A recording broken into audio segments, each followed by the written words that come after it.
My lovely students, welcome to Mathological. In this session, we'll be discussing bar graph based questions from SSC GBO examination 2025. Start karte hain session. And if you're not already subscribed to our channel, then make sure to subscribe to the channel. Also, press the bell icon. You can also join channel Mathological or message me on Telegram at ADITYAKT. So first set, DI set, that is based on bar graph and table. And these are the 5 questions. So pause the video and try to solve with these questions yourself. So first one. The table given is giving us data about males and females who are employed, business persons, unemployed, and total values. And we have to consider earning people as both employed and business persons as per the given instructions. Then there is a bar graph. Bar graph bata raha hai percentage of ITR filed by earning people. Those by employed males, business males, employed females, and business females. First question, what percent of the total number of people were unemployed? Approximately what percent of total people were unemployed? So unemployed है हमारा total 12 lakhs and total number is 31,82,000. तो ratio क्या आ रहा है हमारा? Ratio is 1200 followed by 3 zeros divided by 3182,000. ठीक है, तो 3 0 तो पहले ही कट गया straight away. 1200 by 3182 which becomes 600 by 159. And we have to find out percentage value क्या होगा. ठीक है, सो सिंप्लीफाई करने के लिए इंस्टेड ऑफ कैलकुलेशन को अपना कॉम्प्लेक्स करने के क्या कर सकते हैं यहाँ पे कि this will be very close को this value is very close to 600 by 1600 because यहाँ पे 600 by 1600 बनाते ही दिस बिकम्स 3/8 और 3/8 इज इक्वल टू 37.5%. और डिनोमिनेटर हमारा 1600 के बजाय 1591 स्लाइटली लेसर है, थोड़ा सा छोटा है, तो हमारा आंसर स्लाइटली लार्जर होगा क्योंकि हम डिनोमिनेटर को छोटा कर रहे हैं. तो definitely number will be larger, यानी कि 37.71% will be our answer. Option D answer हो जाएगा. क्या ये अप्रिशिएट कर पा रहे हो? और एक्चुअल में डिफरेंस कितना है? 1591 इज 9 लेसर और 1600 का 1% इज 16. सो 0.5% के आसपास हम लेसर कर रहे हैं.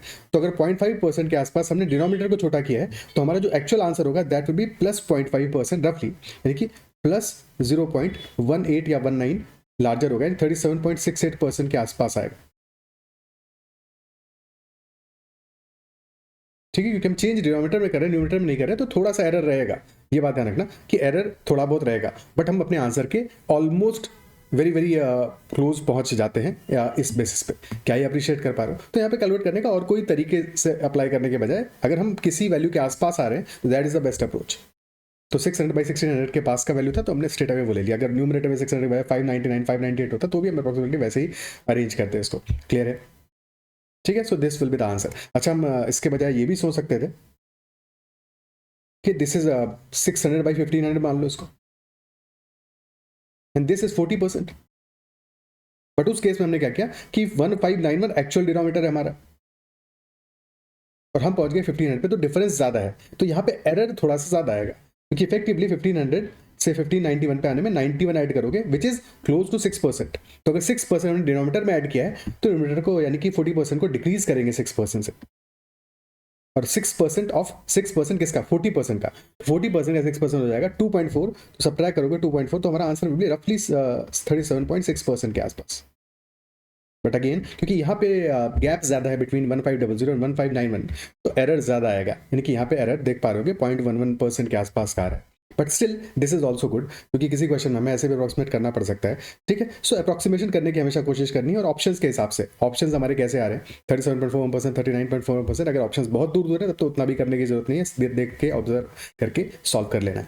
ओके भाई, कैलकुलेटर तो मिलेगा ही, बट ऐसे क्वेश्चन के लिए कैलकुलेटर का जरूरत नहीं. कैलकुलेटर का जरूरत वहां पे होना चाहिए जहां पे हमें कैलकुलेशन ज्यादा टीडीएस करना है. इसको तो डेफिनेटली अप्रॉक्स करके सॉल्व किया जा सकता है. Okay, next question, find the percent of business people out of the total population. अब देखो यहाँ पे 1%, 0.5%, 2%, 1.9%, दीज वैल्यूज आर गिवन और बिजनेस पीपल आर 32,000 और टोटल हमारा है 3,182,000. तो 3 zeros को कैंसिल कर दिया, 32 by 3,182. तो ये रफली हमारा 32 by 3200 है, यानी 1% है. और सारी वैल्यूज इतना दूर दूर है कि यहाँ पे कुछ भी और करने की जरूरत नहीं है. Option a straight away answer. ठीक है, इनफैक्ट लिखने की भी जरूरत नहीं थी. 32 इज 1% ऑफ 31.82 1% होता तो आंसर हमारा 1% ही हो जाएगा. Next question, what percent of the total number of earning females did not file there ITR. Total number of earning females का क्या परसेंटेज है जिसने कि अपना ITR फाइल नहीं किया है, और डेटा गिवन है हमें percent of people who have filed ITR। तो 80% is for employed female, 15% is for business female of filed ITR, यानी 20% employed females have not filed ITR and 85% of business females have not filed their ITRs। और females हमारी employed are 8 lakhs and 10,000 are business persons। ये 10,000 separate है, employed और business दोनों अलग अलग बातें हैं, ठीक है। तो 8 lakhs and 10,000 एवरेज निकाल लेते हैं, ठीक है। हालांकि एवरेज निकालने से पहले एक बात और समझनी है। देखो यहाँ पे हमारा नंबर जो है बहुत डिफरेंस है। Employed are 8 lakhs and only 10,000 are business person, यानी कि ऑलमोस्ट नेग्लिजिबल है। 1.25% के आसपास ही है बिजनेस पर्सन एम्प्लॉयड का इन केस ऑफ फीमेल्स। तो अगर 1.25% के आसपास है तो हमारा जो आंसर होगा दैट विल बी ऑलमोस्ट 20%। 20% से थोड़ा सा ज्यादा होगा बिकॉज 85% बिजनेस फीमेल्स है, और ये फर्क तो डालेगा बट बहुत ज्यादा फर्क नहीं डाल पाएगा, यानी कि हमारा answer will be between 20 and 21%, यानी ऑप्शन सी आंसर होगा क्लियरली, ठीक है। डी हो नहीं सकता, बी हो नहीं पाएगा, और ए होना पॉसिबल ही नहीं है। तो clearly answer will be option C. सिर्फ और सिर्फ वैल्यूज को ऑब्जर्व करके भी इसको सॉल्व कर सकते हैं, बिकॉज और कोई आंसर होना पॉसिबल नहीं, आंसर्स में इतना डिस्टेंस रही है, ठीक है। अदरवाइज एग्जैक्टली सॉल्व करना होगा। तो वी नो कि females are 8 lakhs and business person business females are 10,000। तो रेशियो क्या आ रहा है हमारा? रेशियो आ रहा है 80:1 का। 80 are employed females and 1 are business females. 80:1 का रेशियो आ रहा है, और 80 के लिए 20% है value of those not filed ITR and 85% is for 1 units. Average निकाल लो, ठीक है, एवरेज निकाल लो। अब यहाँ पे भी डिविजन लो के ही एवरेज निकालो कि 20 + 65 है, और यहाँ 20 तो है ही है, तो इनके हमारा एवरेज होगा 20 प्लस ये 65 जो एक्स्ट्रा है 65 × 1 बाई 80 + 1, यानी डिवाइड बाई 81। तो 20 + 65/81 जो कि रफली 0.8 आ जाएगा, क्योंकि 80 का 80% is 64, तो दिस इज 20.8%। तो this will be our answer. तो कोई कैलकुलेशन भी मुश्किल नहीं था यहाँ पे अगर स्मार्टली किया तो। Okay, next question, what percent of the earning population filed the ITR? Earning population यानी कि अब सबके लिए हमें वैल्यू निकालना है। एम्प्लॉयड मेल्स कितने हैं, एम्प्लॉयड फीमेल्स कितना है, बिजनेस मेल्स कितने हैं, बिजनेस फीमेल्स कितने हैं, अकॉर्डिंगली फिर हम टोटल के हिसाब से परसेंटेज कैलकुलेट करेंगे, ठीक है। सो यहाँ भी अप्रोक्सीमेशन का यूज कर सकते हैं, इस क्वेश्चन में अप्रोक्सीमेशन का यूज कर सकते हैं। बट नेक्स्ट क्वेश्चन जो है last question, that is find the total number of ITR filed, यानी कि हमें ultimately total number of ITR filed निकालना है फॉर दिस क्वेश्चन। और ऑप्शंस भी बहुत क्लोज हैं, बिकॉज ऑप्शंस हमारा है 15,12,900 और 50,12,800, यानी कि 100 के गैप पे भी ऑप्शंस हैं। तो यहाँ पे ऑप्शंस हमारे क्लोज हैं, तो हमें प्रॉपर्ली वैल्यूज निकालनी पड़ेंगी इस केस में। अदरवाइज अगर ये लास्ट क्वेश्चन नहीं होता तो यहाँ पे अप्रोक्सीमेशन करके भी इस क्वेश्चन को सॉल्व किया जा सकता था। कैसे करते वो देखते हैं। इस 75% एम्प्लॉयड मेल्स है और 80% एम्प्लॉयड फीमेल्स हैं, ठीक है। और मेल्स और फीमेल्स, और फिर हमें पता ही है कि business persons are very low, क्योंकि टोटल हमारा 19,50,000 आर एम्प्लॉयड पर्सन्स और ओनली 32,000 आर बिजनेस पर्सन्स, जो कि रफली क्या है, अगर 20 lakhs हम माने एम्प्लॉयड पर्सन्स तो 32,000 इज जस्ट 1.6%। तो रफली 1.6% ऑफ एम्प्लॉयड पर्सन्स, बहुत बड़ा वैल्यू नहीं है। तो अगर हम सिर्फ और सिर्फ इन दोनों वैल्यूज का एवरेज ले लें 75 एंड 80 का, तो वहां से भी हम अपने आंसर के बहुत क्लोज पहुंच जाएंगे।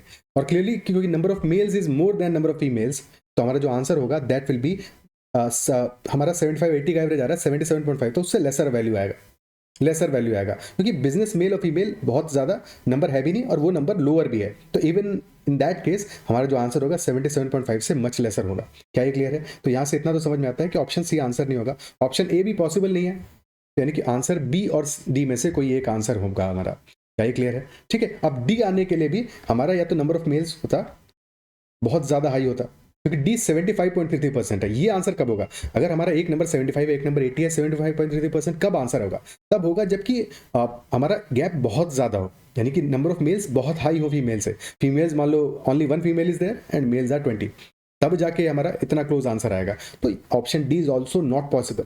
सिर्फ और सिर्फ इतना देख के भी we can conclusively say for sure कि ऑप्शन बी ही आंसर होगा। इसके अलावा कोई आंसर टेक्निकली ही पॉसिबल नहीं है वैल्यूज को देखने के बाद में। बाकी निकालना होगा तो सॉल्व करेंगे। इन दैट केस पहले देखो कैलकुलेट करते हैं एम्प्लॉयड पर्सन का एवरेज, ठीक है। एम्प्लॉयड का एवरेज कैलकुलेट करते हैं। सो दैट विल बी हमारा रेशियो क्या आ रहा है मेल्स का, मेल्स आ रहे हैं 1150 और फीमेल्स है 800, तो रेशियो आ रहा है 115:80 यानी 23:16। So employed males are 23 और employed females are 16 और 75% and 80%। तो 75 हो गया हमारा वैल्यू, प्लस 5% एक्स्ट्रा है, 5 into 16 is 80, divide by 23 plus 16 that is 39. तो 75 प्लस 80 बाय 39, यानी कि रफली दिस वैल्यू इज 77. 77 इश वैल्यू आ रहा है. और फिर इसके बाद में अल्टीमेटली हम तो इन वैल्यूज को भी कंसिडर करना है, तो हमारा लेस देन 77 आएगा, आंसर विल बी 76.33%. ठीक है, तो ये एक अप्रोच हो सकता था अगर हमें लास्ट में जो पूरा कैलकुलेशन करना है वो नहीं करना होता तो, पर क्योंकि करना है तो फिर जरूरत नहीं है इसको, फिर तो एग्जैक्ट वैल्यू निकल ही आएगा हमारा. सो कैलकुलेशन कर लेते हैं कि how many total persons are there who fight their ITRs, और उसके हिसाब से परसेंटेज भी निकाल लेंगे फिर. ठीक है, तो 75% are employed males who fight their ITR, और टोटल मेल्स हैं 1150,000.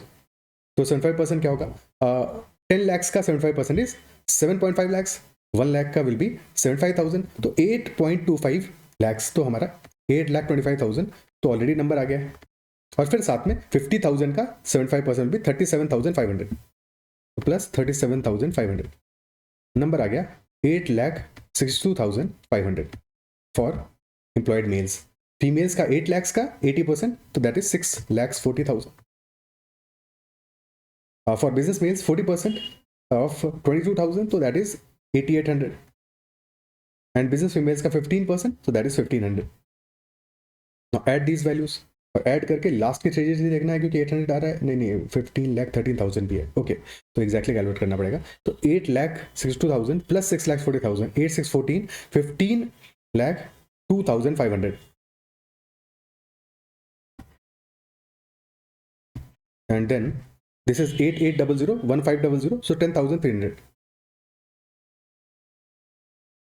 This is 1,512,800. Option D is the answer. 1,512,800. Okay, total number of ITRs filed. और हमारा क्वेश्चन नंबर 4 क्या था, percentage of the earning population that filed the ITR.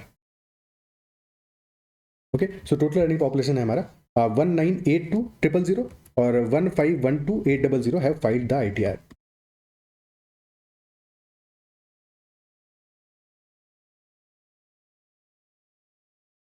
Okay, तो रफली हम कह सकते हैं, लास्ट 2 जीरो तो वैसे भी कैंसिल आउट हो रहा है, बट रफली इसको कह सकते हैं कि दिस इज 1513 डिवाइडेड बाई 1982. ठीक है, और नाउ क्योंकि हम न्यूमरेटर को डिनोमिनेटर को अगर हम 198 को बजाय 2000 कर दें तो वैल्यूज और भी आसान हो जाएंगी. 2000 कर दो इसको, बट 18 ऐड करना पड़ेगा डिनोमिनेटर विच इज रफली 1%. तो अगर 1% डिनोमिनेटर में ऐड करो, न्यूमरेटर में भी 1% ऐड कर दो, चीज़ें आसान हो जाएंगी. तो 1513 में add 15, this will B 1528. 1528 by 2000, percentage value क्या आएगा, जी वैल्यू आ रहा है हमारा, this is 764 by 1000. So roughly this is 76.4%. Option B is the answer. Is that clear?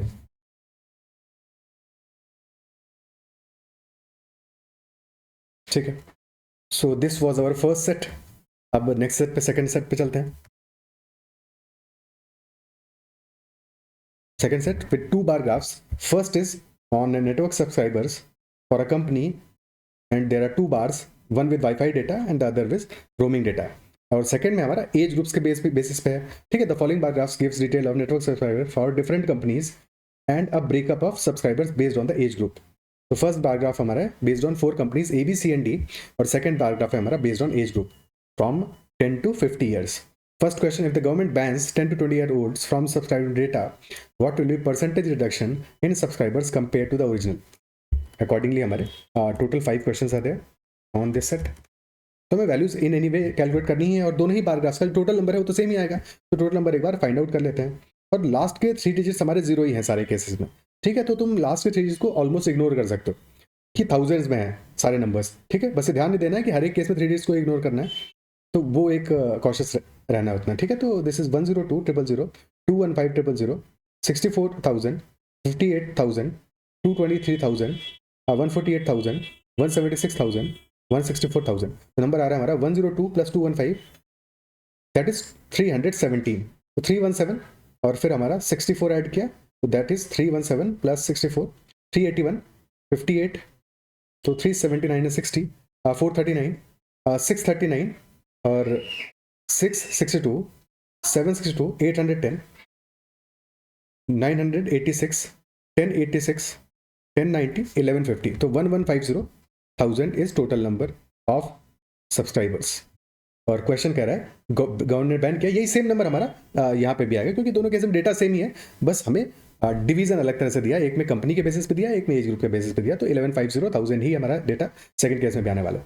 और फिर क्वेश्चन पूछा कि अगर 10 to 20 ईयर ओल्ड को हमने बैन कर दिया डेटा से, यानी कि this number should be reduced. तो 103 + 68 यानी 171,000 को हम रिड्यूस कर रहे हैं। तो अगर हमारा बेस अगर 1000 होता तो न्यूमरेटर हमारा 171 17% आता, बेस को हमने इंक्रीज किया तो हमारा आंसर हो जाएगा 15%, ऑप्शन डी। ऑप्शंस काफी दूर दूर है तो इससे ज्यादा एग्जैक्ट वैल्यू निकालने की जरूरत नहीं है, अदरवाइज हम निकालते कि कहते कि हाँ ठीक है 10% हो जाएगा हमारा 115, चाहिए हमें 171, 5% हो जाएगा हमारा, इसका भी हाफ, तो दैट इज 57.5, तो दिस इज 172.5, 15%, तो स्लाइटली 15% लेसर आंसर आएगा। Okay, next question, what is the ratio of the total subscribers of A and C for Wi-Fi data to total subscribers of B and D for roaming data? तो A and C Wi-Fi, और Wi-Fi वाला बार हमारा है पहला वाला blue वाला, और फिर B and D, तो A and C for Wi-Fi that is 102 plus 223 यानी कि 325, okay, which is the multiple of 65। तो कहीं ना कहीं पे आंसर तो ऑप्शन ए ही लग रहा है, कोई और 65 का मल्टीपल है भी नहीं। और फिर हमें कह रहा है total subscriber B and D for roaming data, तो B and D for roaming यानी कि 58 + 164, so that will be 222. Option A is the answer. Next question. How many more roaming data subscribers are there in the age group 20 to 40 or Wi-Fi subscribers in the age group 10 to 30? 20 to 40 में roaming subscribers, so roaming is second bar, 20 to 40. So this is 382,000, 382,000. And then Wi-Fi subscribers 10 to 30. Wi-Fi 10 to 30, that is 68 plus 175, so 173 plus 70, 243. Difference आ रहा है हमारा 139,000 का, option B is the answer.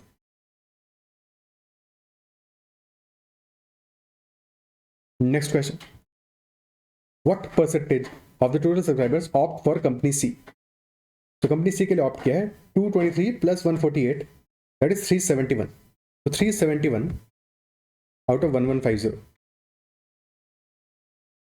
okay, so 1150 का 371, 30% will be around 345, और फिर हमारा 345 से भाई 30% आ जाएगा 345, फिर उसके बाद में हमने ऐड कितना किया इसमें 25 और ऐड करेंगे यानी कि रफली 2%, 32% आंसर आ जाएगा, option A. Okay, and last question, what percentage of the subscribers in 20 to 30 year old age group opt for WiFi data? 20 to 30 age group, what percentage have opted for WiFi data? तो wifi data का जो हमारा tower है, जो बार है, that is lesser than bar for roaming data, isn't it so? क्योंकि हमें 20 to 30 age group के लिए क्वेश्चन पूछ रहा है तो डेफिनेटली आंसर 50% से तो कम होगा, ऑप्शन सी या फिर डी तो आंसर नहीं हो सकता है, बिकॉज पूछा है हमें यहाँ पे इसके लिए पूछा है हमको अल्टीमेटली फॉर वाईफाई डेटा। अगर हमें पूछता रोमिंग डेटा के लिए तो फिर आंसर 50% डेफिनेटली ज्यादा होता। इसके अलावा बार्स को अगर देख के ऑब्जर्व भी करो, सिर्फ और सिर्फ ऑब्जर्वेशन करके भी, अच्छा एक बात, तो ऑप्शन बी क्या हमारा आंसर होना पॉसिबल है? क्योंकि ऑप्शन बी अगर आंसर होगा कि 40% हमारा are opting for WiFi data, then 60% opting for roaming data. तो अगर 60% रोमिंग डेटा के लिए ऑप्ट करें, 40% करें वाईफाई के लिए, तो यानी कि 2 और 3 का गैप होगा, यानी कि जो रेशियो है सिर्फ और सिर्फ बार्स की लेंथ के देख के ही क्या हम ये नहीं कह सकते कि ये भी आंसर होना पॉसिबल नहीं है, बिकॉज 40% अगर आंसर होगा तो जो बार्स का है लेंथ का ratio that should be 2:3, but that is not there, that is not the case. और ऐसा इसलिए भी कह सकते हो कि 0 से स्टार्ट हो रहा है, ठीक है, कभी कभी ऐसा भी होता है कि एग्जाम में जो हमें रिप्रेजेंटेशन दिया वो 0 से स्टार्ट नहीं हो रहा है, तो वहां पे रेशियो हम एग्जैक्टली आइडेंटिफाई नहीं कर पाएंगे, बट जब भी 0 से स्टार्ट हो रहा है तो क्लियर है कि हम बार्स का लेंथ देख के भी कह सकते हैं कि 40% will not be the answer for sure. Okay, so this is not the answer, तो definitely option A is the answer. Values बहुत मुश्किल टिपिकल भी होती है तो भी हमें पता था कि ऑप्शन ए के अलावा कोई भी और आंसर होना पॉसिबल नहीं है। हालांकि वैल्यूज मुश्किल नहीं है, वैल्यूज तो काइंड ऑफ ईजी है कि 1,75,000 और दिस इज 220,000, तो रेशियो हमारा 4:5 वैसे भी आ रहा है, यानी कि रफली 4/4 + 5 यानी 4/9, 44% के आसपास का आंसर आएगा। बहुत एग्जैक्ट नहीं भी गया तो भी वो आंसर तो निकल ही रहा है, ठीक है। और बाकी कैलकुलेशन करने के लिए टोटल करना है तो कर ही सकते हो, बट यहाँ पे कैलकुलेशन करने का कोई जरूरत नहीं है। हमेशा कोशिश करो कि जितना ऑब्जर्व करके क्वेश्चन को सॉल्व कर पाओ उतना बेस्ट है। ओके, क्या ये क्लियर है?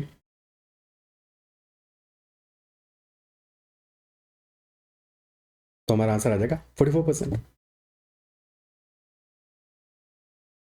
बाकी अदरवाइज 175 प्लस 220 करते तो हमारा आंसर आया था 395 आ रहा है टोटल, उसमें से 175 का परसेंटेज निकालना है। फिर से 5 से डिवाइड कर दोगे तो 35/79, जो कि रफली आ रहा है हमारा 35/80। और 35/80 क्या हो जाएगा? This is 7/16 which is 8/16 minus 1/16, यानी कि 50 माइनस 6.25। तो दिस इज 43.75%। बट ये तब आया जबकि हमने 79 से 80 किया है, देखिए रफली 1% का इंक्रीमेंट किया है। तो 1% यहाँ पे ठीक है, 1% का इंक्रीमेंट किया है अपने डिनोमिनेटर में, है कि नहीं? तो उसकी वजह से हमारा वैल्यू लेसर आया होगा। तो ऐड करोगे इसमें 1% यानी प्लस 0.43 ऐड करोगे तो हमें आंसर मिलेगा, यानी कि दैट इज रफली 44% के आसपास।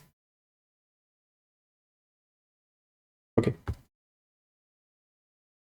So these were the two sets in this particular session. और इतना ही रखते हैं सेशन में। आई बिलीव जो भी हमने बातें डिस्कस की वो सारी की सारी क्लियर हुई होंगी। फिर भी किसी क्वेश्चन में डाउट रहता है तो कमेंट जरूर मेंशन करना। सेशन कैसा लगा ये भी जरूर से फीडबैक में मेंशन करना, और अगर सेशन पसंद आया तो उसको लाइक जरूर करना है, चैनल को अब तक सब्सक्राइब नहीं किया है जरूर से कर लेना। And that is all for this session. Bye bye, take care and keep learning.